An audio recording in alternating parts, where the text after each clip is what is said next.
വരാൻ പോകുന്ന മുനിസിപ്പൽ തെരഞ്ഞെടുപ്പിനായി ശ്രീകണ്ഠപുരം മുനിസിപ്പൽ LDF കമ്മിറ്റി തിരഞ്ഞെടുപ്പ് ഒരുക്കങ്ങൾ പൂർത്തീകരിച്ചതായി CPIM Sreekandapuram area secretary advocate MC Raghavan പറഞ്ഞു. സ്ഥാനാർത്ഥി നിർണയം പൂർത്തീകരിച്ചതായും നവംബർ 16 ഞായറാഴ്ച നടക്കുന്ന ശ്രീകണ്ഠപുരം മുനിസിപ്പൽ കൺവെൻഷനിൽ സ്ഥാനാർത്ഥി പ്രഖ്യാപനം നടത്തുമെന്നും അദ്ദേഹം പറഞ്ഞു. CPIM കേന്ദ്ര കമ്മിറ്റി അംഗം EP Jayarajan convention Sreekandapuram town സ്ക്വയറിൽ ഉദ്ഘാടനം ചെയ്യും. LDFന്റെ മുതിർന്ന നേതാക്കൾ കൺവെൻഷനിൽ പങ്കെടുക്കും. ശ്രീകണ്ഠപുരത്ത് ഇന്ന് കാണുന്ന വികസനങ്ങൾ എല്ലാം LDF ഭരണകാലത്ത് നിർമ്മിച്ചതാണെന്നും കഴിഞ്ഞ 10 വർഷക്കാലമായി ശ്രീകണ്ഠപുരത്തെ വികസന മുരടിപ്പിന് എതിരെ ജനങ്ങൾ വിധിയെഴുതുമെന്നും MC രാഘവൻ പറഞ്ഞു.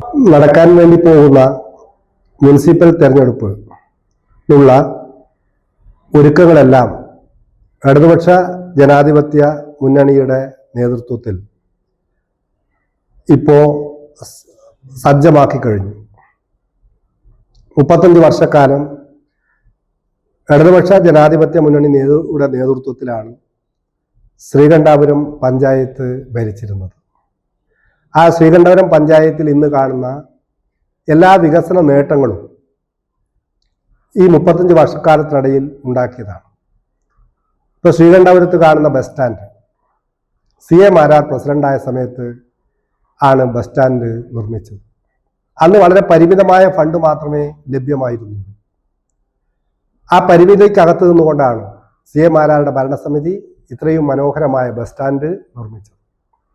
ബസ് സ്റ്റാൻഡിൽ കാണുന്ന shopping complex K Narayanan panchayat പ്രസിഡന്റായിരുന്ന ഘട്ടത്തിൽ നിർമ്മിച്ചതാണ്. ഗ്രാമവികസന ബോർഡിൽ നിന്ന് കടമെടുത്തിട്ടാണ് K നാരായണൻ പ്രസിഡന്റായിരുന്ന കാലത്ത് ഷോപ്പിംഗ് കോംപ്ലക്സ് നിർമ്മിച്ചത്. മുനിസിപ്പൽ ഓഫീസ് സമുച്ചയം പണിതത് PV ശോഭന പ്രസിഡന്റായ ഘട്ടത്തിലാണ്. MC ഹരിദാസൻ മാസ്റ്ററുടെ കാലത്താണ് അതിന്റെ പണി പൂർത്തീകരിച്ചത്. ഈ ശ്രീകണ്ഠപുരം മുനിസിപ്പാലിറ്റിയിൽ കാണുന്ന എല്ലാ വികസന പ്രവർത്തനങ്ങളും അത് നെടിയങ്ങയിലുള്ള ശിശുമന്ദിരമായാലും ചേപ്പറമ്പിലുള്ള പൊതുശ്മശാനമായാലും കോട്ടൂരിലുള്ള സ്റ്റേഡിയമായാലും അതുപോലെ തന്നെ ജൈവ വൈവിധ്യ പാർക്കായാലും ഈ മുനിസിപ്പാലിറ്റിയിൽ അങ്ങോളം ഇങ്ങോളം കാണുന്ന നിർമ്മിതികളെല്ലാം നിർമ്മിച്ചത് ഇടതുപക്ഷം പഞ്ചായത്ത് ഭരിക്കുന്ന ഘട്ടത്തിലാണ്.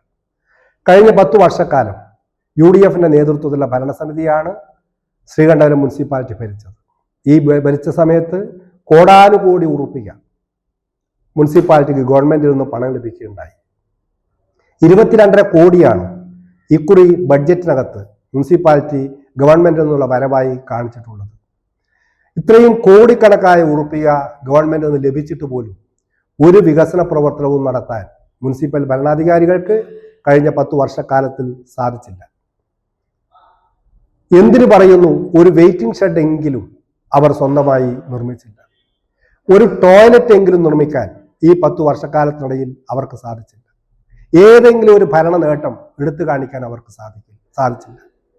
ഇടതുപക്ഷ ജനാധിപത്യ മുന്നണി ഗവൺമെന്റിന്റെ നേതൃത്വത്തിൽ കഴിഞ്ഞ 2016 മുതൽ ഇങ്ങോട്ടുള്ള ഇടതുപക്ഷ ജനാധിപത്യ മുന്നണി ഗവൺമെന്റ് 157 കോടി ഉറുപ്പികയിലധികം വികസന പ്രവർത്തനങ്ങൾക്ക് വേണ്ടി മുനിസിപ്പാലിറ്റിയിൽ ചെലവഴിക്കുകയുണ്ടായി. കണിയാർവയൽ കാഞ്ഞിലേരി ഉളിക്കൽ റോഡ് 64 കോടി രൂപ ചെലവിലാണ് നിർമ്മിച്ചത്. കാവുമ്പായി കരിവള്ളൂർ റോഡിന്റെ ആദ്യ റീച്ച് 10 കോടി രൂപക്കാണ് നിർമ്മിച്ചത്. അതുപോലെ ഇപ്പോൾ നടുവിൽ ശ്രീകണ്ഠപുരത്ത് നിന്ന് നെടിയേങ്ങ ചെമ്പന്തൊട്ട് വഴി നടുവിൽ പോകുന്ന റോഡ് 48 കോടി രൂപയാണ് ആ റോഡിന്റെ വേണ്ടി ഗവൺമെന്റ് നീക്കിവെച്ച തുക. അതുപോലെ ശ്രീകണ്ഠപുരത്ത് കാണുന്ന സ്കൂൾ 5 കോടി രൂപ കൊണ്ടാണ് കിഫ്ബി ഫണ്ട് ഉപയോഗിച്ചാണ് ശ്രീകണ്ഠപുരം ഗവൺമെന്റ് ഹയർ സെക്കൻഡറി സ്കൂളിൽ 3 നില കെട്ടിടം നിർമ്മിച്ചത്. അതിനപ്പുറത്ത് കാണുന്ന ഹയർ സെക്കൻഡറി ബ്ലോക്ക് ജില്ലാ പഞ്ചായത്ത് ഫണ്ട് ഉപയോഗിച്ച് നിർമ്മിച്ചതാണ്. നെടുങ്ങോം ഗവൺമെന്റ് ഹയർ സെക്കൻഡറി സ്കൂളിന് 5 കോടി രൂപ ഗവൺമെന്റ് അനുവദിക്കുകയുണ്ടായി. ഇങ്ങനെ ഈ ഇടതുപക്ഷ ജനാധിപത്യ മുന്നണി സർക്കാർ കഴിഞ്ഞ 10 വർഷക്കാലം കൊണ്ട് 150 കോടിയിലധികം ഉറുപ്പിയുടെ വികസന പ്രവർത്തനം ഇവിടെ നടന്നു. ശ്രീകണ്ഠപുരം ബസ് സ്റ്റാൻഡ് നവീകരണത്തിന് വേണ്ടി PWD വകുപ്പാണ് 5 കോടി രൂപ ചെലവ് ചെയ്തുകൊണ്ട് ശ്രീകണ്ഠപുരം ടൗൺ ഇന്ന് കാണുന്ന രീതിയിൽ സൗന്ദര്യവൽക്കരണം നടത്തിയത്. ടൗണിന്റെ 2 ഭാഗത്തും കാണുന്ന ഫുട്പാത്ത്, ആ ഫുട്പാത്തിൽ കാണുന്ന അലങ്കാര വിളക്കുകൾ, ടൗൺ സ്ക്വയർ, അതുപോലെ 2 ഭാഗത്തും കാണുന്ന ഇരുമ്പിന്റെ വേലി, അതുപോലെ ഇന്റർലോക്ക് ചെയ്ത് അതിമനോഹരമാക്കിയിട്ടുള്ള ഈ ടൗൺ, ഇതെല്ലാം നിർമ്മിച്ചത് PWD വകുപ്പ് 5 കോടി രൂപ ചെലവ് ചെയ്തുകൊണ്ടാണ്. ഇങ്ങനെ ഇടതുപക്ഷ ജനാധിപത്യ മുന്നണി ഗവൺമെന്റ് 10 വർഷക്കാലം ചെയ്ത കാര്യങ്ങളും കഴിഞ്ഞ 35 വർഷക്കാലം LDF ഭരിക്കുന്ന സമയത്ത് പഞ്ചായത്ത് ചെയ്ത വികസന പ്രവർത്തനങ്ങളുമല്ലാതെ ഒരു വികസന പ്രവർത്തനവും 10 വർഷക്കാലം ഇവർ ചെയ്തില്ല. അങ്ങേയറ്റം വികസന മുരടിപ്പും അഴിമതിയുമാണ് ഇവരുടെ കാലത്ത് കാണാൻ വേണ്ടി സാധിക്കുക. ഇതിനെതിരായി വിധി എഴുതാൻ ജനങ്ങൾ സന്നദ്ധരായി കഴിഞ്ഞു.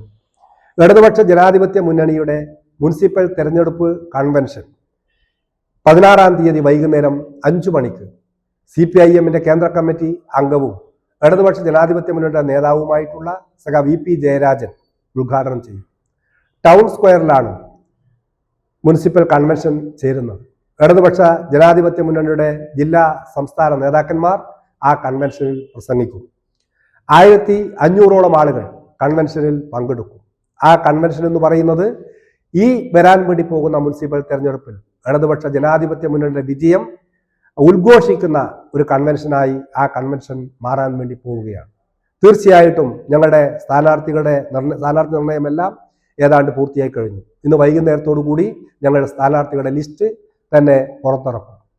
ഇടതുപക്ഷ ജനാധിപത്യ മുന്നണി ഇവിടെ അധികാരത്തിൽ വന്നാൽ ഈ ശ്രീകണ്ഠപുരം മുനിസിപ്പാലിറ്റിയിൽ വലിയ മുന്നേറ്റങ്ങൾ ഉണ്ടാക്കാൻ വേണ്ടി സാധിക്കും. ഇവിടെ ഞങ്ങളൊരു പ്രകടന പത്രിക തയ്യാറാക്കിയിട്ടുണ്ട്. ആ പ്രകടന പത്രിക 16-ാം തീയതി EP ജയരാജൻ പ്രകാശനം ചെയ്യും. ശ്രീകണ്ഠപുരം മുനിസിപ്പാലിറ്റിയുടെ സമഗ്ര വികസനം ലക്ഷ്യം വെച്ചുകൊണ്ടുള്ള ആ പ്രകടന പത്രിക നടപ്പാക്കാനായിരിക്കും ഇടതുപക്ഷ ജനാധിപത്യ മുന്നണി ജനങ്ങളോട് വോട്ടഭ്യർത്ഥിക്കുന്നത്. തീർച്ചയായിട്ടും ശ്രീകണ്ഠപുരത്തെ മാറ്റിയെടുക്കണം. വികസിച്ചുകൊണ്ടിരിക്കുന്ന, വളർന്നുകൊണ്ടിരിക്കുന്ന, പുരോഗമിച്ചുകൊണ്ടിരിക്കുന്ന കേരളത്തോടൊപ്പം നിൽക്കാൻ ശ്രീകണ്ഠപുരം മുനിസിപ്പാലിറ്റിയുടെ എല്ലാ മേഖലകളിലും സമ്പൂർണമായ വികസനം ലക്ഷ്യം വെച്ചുകൊണ്ടുള്ള ഒരു പുതിയ ഭരണ സംവിധാനം ഉണ്ടാക്കുന്നതിന് വേണ്ടി മുഴുവൻ ജനങ്ങളും ഇടതുപക്ഷ ജനാധിപത്യ മുന്നണിയുടെ സ്ഥാനാർത്ഥികളെ വിജയിപ്പിക്കണം. 16-ാം തീയതി നടക്കുന്ന കൺവെൻഷൻ നല്ല വിജയമാക്കി തീർക്കാൻ മുഴുവൻ ആളുകളും സഹകരിക്കണം എന്ന് അഭ്യർത്ഥിക്കാൻ കൂടി ഈ അവസരം ഞാൻ ഉപയോഗിക്കുകയാണ്.